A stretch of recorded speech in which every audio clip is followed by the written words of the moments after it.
Hello students, कल हम पढ़े थे वर्ण।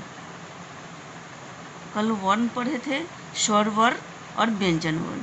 आपको तो स्वर पता ही है कि जो स्वतंत्र रूप से बोली जाए उसे स्वर वर्ण कहते हैं। अब व्यंजन जो स्वर की सहायता लेनी पड़ती है, यानी दूसरे वर्ण की सहायता ले जाती है, उसे क्या बोलते हैं? व्यंजन। अब हम पढ़ेंगे कि व्यंजन के कितने भेद होते हैं। तो व्यंजन के 3 भेद होते हैं। कौन कौन? स्पर्श व्यंजन, अंतस्थ व्यंजन और ऊष्म व्यंजन। स्पर्श व्यंजन, नाम से ही आपको पता लग रहा है स्पर्श, यानी किसी चीज को स्पर्श कर रहा है, यानी छूना। तो जिन व्यंजनों के उच्चारण में वायु कंठ से निकलकर मुंह के किसी भाग का स्पर्श करते हुए बाहर निकलती है, उन्हें क्या बोलते हैं? स्पर्श व्यंजन। यानी इसको ऐसे समझिए, हमारे समझिए जो मुंह का बनावट है, यानी कंठ। सबसे पहले हमारा कंठ शुरू होता है, यानी गर्दन के नीचे जो कंठ होता है वो पहले कंठ से शुरू होता है।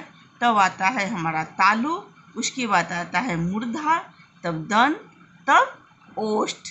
तो कोई भी जब वर्ण हम जो बोलते हैं स्पर्श व्यंजन, तो हमारे पहले कंठ से निकलता है, तब तालु को स्पर्श करता है, उसके बाद मूर्धा को स्पर्श करता है, तब दंत, उसके बाद ओष्ठ। तब हमारी वाव के द्वारा वो जो स्पर्श व्यंजन बाहर निकलती हैं। तो स्पर्श व्यंजन तो समझ गए। जैसे क वर्ग, यानी बोलने के लिए कंठ का सहारा लेते हैं। क वर्ग यानी क, ख, ग, घ, ग, उसके लिए हम कंठ का सहारा लेते हैं। च वर्ग यानी च से ज्ञ तक बोलने के लिए हम क्या लेते हैं? तालु का सहारा लेते हैं। और ट वर्ग बोलने के लिए मूर्धा का सहारा लेते हैं। त वर्ग बोलने के लिए हम त, थ, द, ध बोलने के लिए हम दांत का सहारा लेते हैं, यानी दंत। प वर्ग प, फ, ब, भ, म का बोलने के लिए ओठ का सहारा लेते हैं। अब आ गया कि कंठ का सहारा, क, ख, ग, घ, कंठ का सहारा लेते हैं। यानी सबसे पहले हम कंठ से निकलता है कोई भी, बोल के देखिए आप, क, ख, ग, यानी कंठ से निकलता है। तालु बोलते हैं, जो कंठ के ऊपर जो हमारा निकला हुआ रहता है उसको हम तालु बोलते हैं। मूर्धा यानी जीभ, जीभ जब हम थोड़ा सा ऊपर मोड़ते हैं उसे हम मूर्धा बोलते हैं। दंत, दांत से स्पर्श करता है। और ओष्ठ, ओष्ठ से स्पर्श करता है, यानी बोल के देखिए पग। अगर आप ओठ का सहारा नहीं लें तो आप बोल के देखिए, क्या पापा आप बोल लेंगे? ओठ का सहारा आपको नहीं लेना है। आप बोल के देखिए, कंठ से ही आपको बोलना है अगर, तो बोल के देखिए, ओठ का हेल्प नहीं लेना है। पापा आप नहीं बोल सकते हो, क्योंकि पापा बोलने के लिए हमें ओठ का सहारा लेना ही पड़ेगा। ये हो गया हमारा स्पर्श व्यंजन। ये मूल स्वर जो इसका होता है वह 16 होता है और कुल होता है यह 25, यानी 25। यह 25 होता है स्पर्श व्यंजन। अब देखिए दूसरा आ गया अंतस्थ व्यंजन, यानी इसको इंग्लिश में बोलते हैं सेमी वॉवेल।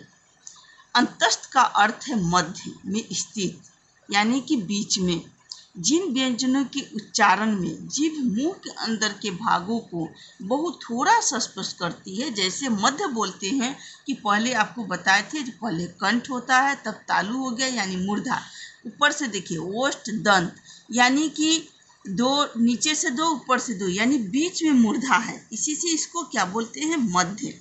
यानी जिन व्यंजनों के उच्चारण में जीभ मुंह के अंदर के भागों को बहुत थोड़ा सा स्पर्श करती है, उन्हें क्या बोलते हैं? अंतस्थ व्यंजन।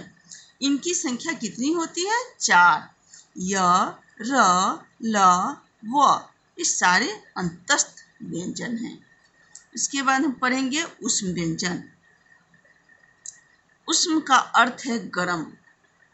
जिन व्यंजनों के उच्चारण में वायु यानी हवा मुंह के अंदर विभिन्न भागों में रगड़ खाती हुई बाहर आती है, यानी कि इस सबको छूती हुई यानी रगड़ खाती हुई बाहर आती है और गर्मी पैदा करती है, उन्हें क्या बोलते हैं?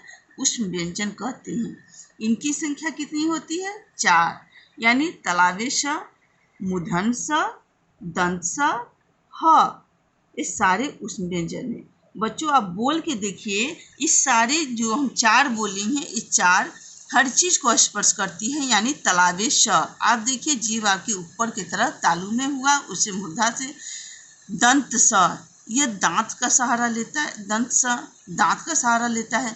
मूर्धन स, ओष्ठ का लेता है सहारा। ह यानी कंठ से सहारा लेता है। यानी ये उष्म जो है यह क्या होता है, विभिन्न भागों से, यानी कि चार पांचों से हेल्प लेते हुए यह बोलते हैं। इसे हम बोलते हैं उष्म व्यंजन। इन सभी व्यंजन के अतिरिक्त दो अन्य व्यंजन भी होते हैं, यानी कि आप पढ़े हैं कि व्यंजन के तीन भेद होते हैं, स्पर्श व्यंजन, अंतस्थ व्यंजन और उष्म व्यंजन। अभी तीन के अलावा भी क्या होता है, दो अन्य व्यंजन भी होते हैं। पहला संयुक्त व्यंजन और दूसरा द्वैत व्यंजन। संयुक्त व्यंजन, जो व्यंजन दो विभिन्न व्यंजनों के मेल से बनते हैं, यानी जो व्यंजन दो विभिन्न व्यंजनों के मेल से बनते हैं, उन्हें संयुक्त व्यंजन कहते हैं। इनकी संख्या भी चार होती है।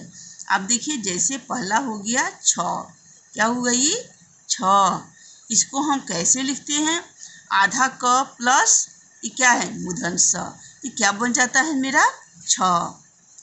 त्र, त्र को विच्छेद जब करते हैं तो आधा त प्लस र, तो क्या बनता है मेरा त्र, यानी कि दो व्यंजन का मेल, यानी दो व्यंजन दोनों क्या है व्यंजन है, त भी व्यंजन है और र भी, दोनों के मेल से मेरा क्या बन गया त्र। उसके बाद हम आते हैं ज्ञ। ये भी देखिए, जब ज लिखते हैं उसमें हलंत लगाते हैं, यानी आधा ज हो गया प्लस य, तब ये दोनों मिल के क्या बना ज्ञ। उसके बाद देखिए तलावे श, उसमें हलंत लगाए हैं प्लस यानी जोड़ र, ये दोनों मिलके क्या बन गया मेरा स्र, यानी कि दो व्यंजनों के मेल से, दो विभिन्न व्यंजन के मेल से, दोनों अलग अलग व्यंजन है, वो मिलके हम मेरा एक व्यंजन बनता है, उसको क्या बोलते हैं संयुक्त व्यंजन, यानी छ, त्र, ज्ञ और स्र। इस तरह से ये चार होते हैं संयुक्त व्यंजन। उसके बाद पढ़ेंगे द्वैत व्यंजन। जब एक व्यंजन ध्वनि अपनी जैसी अन्य व्यंजन ध्वनि से मिलती है तो उसे हम क्या बोलते हैं द्वैत व्यंजन। यानी जब कोई भी व्यंजन ध्वनि, यानी जो हमारा ध्वनि निकलता है वो अपनी ही जैसी अन्य व्यंजन ध्वनि से जब जाके मिल जाती है तो उसे क्या बोलते हैं द्वैत व्यंजन। जैसे हम बोलते हैं क, आधा क, यानी क में हलंत लगाते हैं, तब जोड़ क, तब बन जाता है मेरा क, यानी पक्का।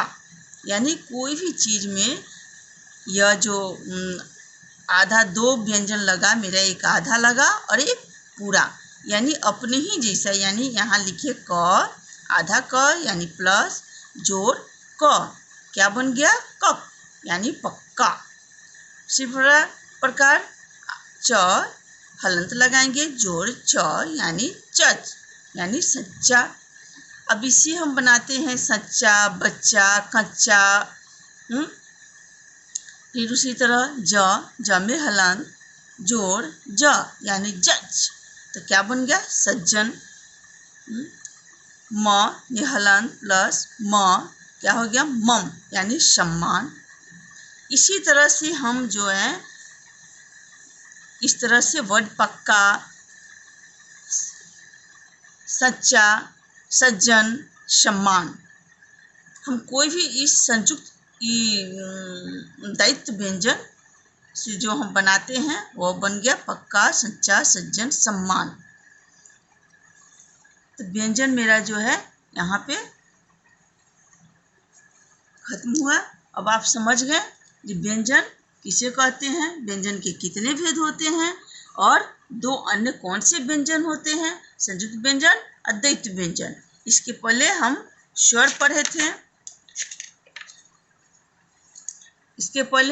पढ़े थे, व्यंजन पढ़ लिए। अब मेरा ये चैप्टर, ये अध्याय खत्म हुआ। इस